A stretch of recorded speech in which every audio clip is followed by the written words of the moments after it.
नमस्ते। मैंने कल एक वीडियो बनाया था कि अमेरिकी विदेश मंत्री का एक बयान आता है कि आज की रात ईरान के ऊपर सबसे बड़ी बमबारी करेंगे। वो बमबारी हो गई है और आपको लग रहा होगा कि ईरान और अमेरिका लड़ रहे हैं, हमसे इससे क्या लेना देना है। तो जरा आप रुकिए। उस युद्ध की आंच भारत में भी पड़ रही है। कारण क्योंकि बैंगलोर, चेन्नई, मुंबई में जो गैस के दाम है और सप्लाई है वो दोनों बढ़ रहे हैं। रेस्टोरेंट बंद होने के करार पे आ चुके हैं।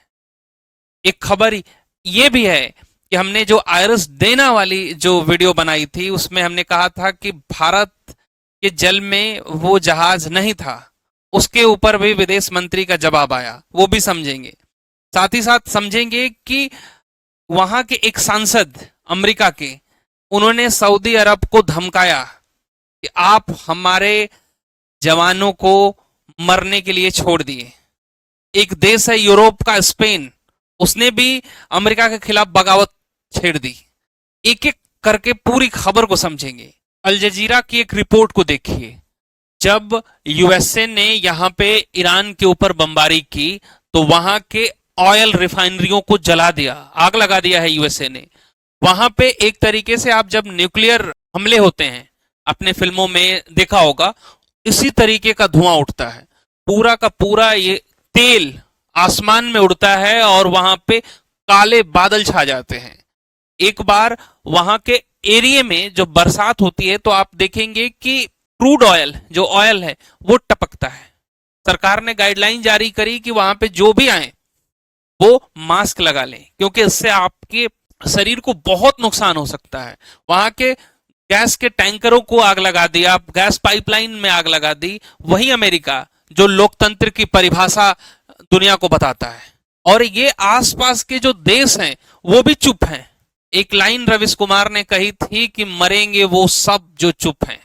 बड़ा सटीक बैठती है कि यहां पे सब कुछ जल रहा है। आस पड़ोस के जो खाड़ी के देश हैं, कतर, उसके बाद यूएई, सऊदी अरबिया, ये कोई का हिम्मत नहीं है कि सामने से आकर के अमेरिका को ये कह सके हमारे जमीन का इस्तेमाल हमारे पड़ोसी मुल्क पे हमले के लिए नहीं कर सकते। लेकिन किसी की हिम्मत नहीं हो रही है। आपको बताऊं कि एक छोटा सा देश है यूरोप में, आप इधर चलेंगे जब यूरोप की तरफ, तो एक छोटा सा देश है ये स्पेन। अमेरिकी सेना यहां पे भी रहती थी। उसने कहा कि आप हमारे जमीन का इस्तेमाल करके ईरान पे हमले नहीं कर सकते। उसने हिम्मत जुटाई।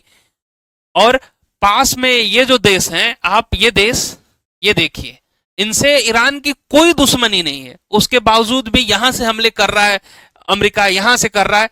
और ये सब लोग चुप हैं। ये चुप हैं क्यों? क्योंकि इनमें अमेरिका का बड़ा इन्वेस्टमेंट है। अमेरिका ने ईरान के ऊपर, वहां के स्कूल के ऊपर हमले कर दिए। 150 से ज्यादा बच्चों को मार दिया। युद्ध में तो एक सिंपल सा नियम है कि आप सिविलियन को अटैक नहीं करेंगे, आप सेना टू सेना लड़ाई करिए, सेना आपकी लड़ेगी उस सेना से। लेकिन आप अपनी बादशाहत साबित करने के लिए वहां के ऑयल रिजर्व को पूरी तरीके से जला रहा है वो। और ये जो देश है, यहां पे पानी की बहुत दिक्कत है, ईरान के ऊपर भी। तो यहां पे जो स्टोर करके पानी रखा है उसको भी तबाह कर दिया, उस पर भी बमबारी की है।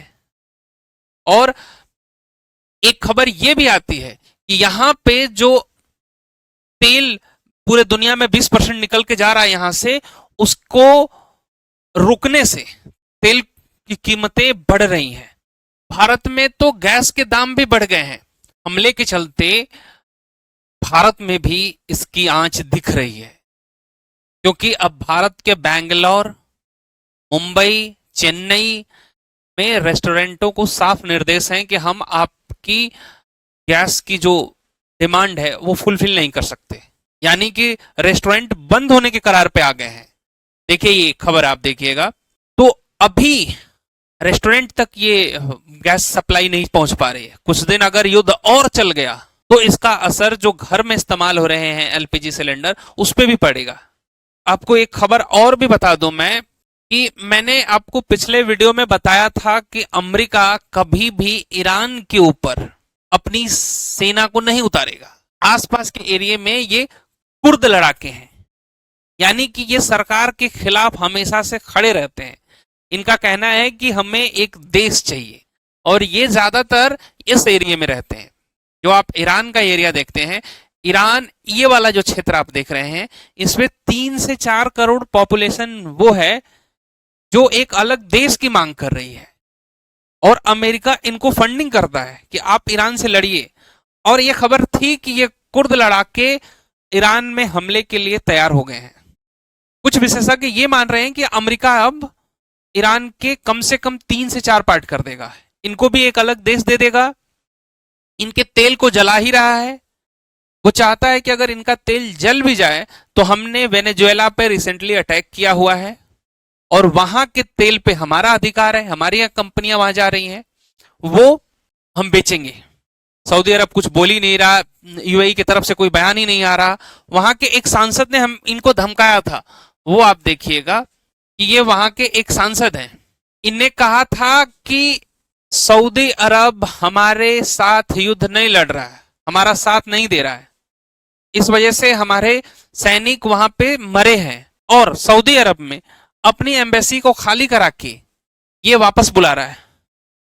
ये वही अमेरिका है जो कुछ दिन पहले गल्फ के देशों में अपनी सेना बैठाया था कि मैं गल्फ के देशों की सुरक्षा की जिम्मेदारी लेता हूं। एक पिछले वीडियो में मैंने बताया था आपको कि आयरिस देना एक जहाज था जो भारत में विशाखापट्टनम से मिलन एक्सरसाइज 2026 को अटेम्प्ट करके वापस जा रहा था। उसको अमेरिकी पनडुब्बी ने डुबो दिया था। बहुत कंट्रोवर्सी हुई थी कि ये भारत की सीमा के अंदर डुबोया गया है और भारत की जिम्मेदारी बनती थी कि इसकी रक्षा करे। तो उसके जवाब में एस जयशंकर कहते हैं कि हमने कोच्चि में ईरान के जहाजों को जगह दी है, उन्होंने हमसे मदद मांगी और हमने उनको सुरक्षा दी है। लेकिन जो पुरानी जो घटना घटी है वो श्रीलंका के क्षेत्र में आता है।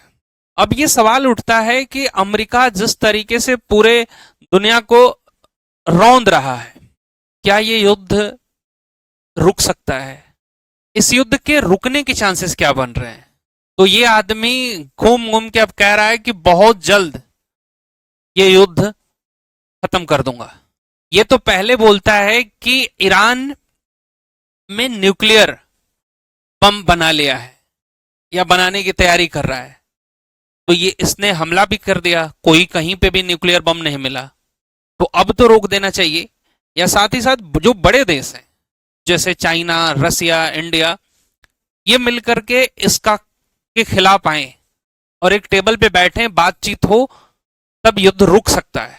नहीं तो ये अपनी मनमानी करेगा। जब एक देश के पास इतनी बड़ी ताकत हो जाती है तो इस तरीके से तबाही मचाता है। यही हाल इन्हें इराक के साथ भी किया था, ये कह के कि आपको मैंने 1979 वाली जो क्रांति बताई थी उसमें मैंने कहा था कि इराक को उस समय सपोर्ट किया था कि आप हमले करिए ईरान के ऊपर, और उसके बाद वहीं के राष्ट्रपति सद्दाम हुसैन को मार दिया, ये कह के कि इसके पास ऐसे वेपन हैं कि जो पूरी दुनिया के लिए खतरनाक हो सकते हैं। अब ये युद्ध पूरी तरीके से दुनिया भर में महंगाई बढ़ा रहा है। जो ट्रांसपोर्टेशन है, जिस तरीके से लोगों को एक देश से दूसरे देश जाना है, उसमें भी बाधा उत्पन्न हो रही है, महंगाई बढ़ रही है, शेयर मार्केट क्रैश हो रहे हैं, और सबके सब चुप हैं। आगे इस युद्ध में कुछ भी अपडेट होगा तो मैं जरूर आपके साथ आऊंगा। तब तक के लिए जय हिंद।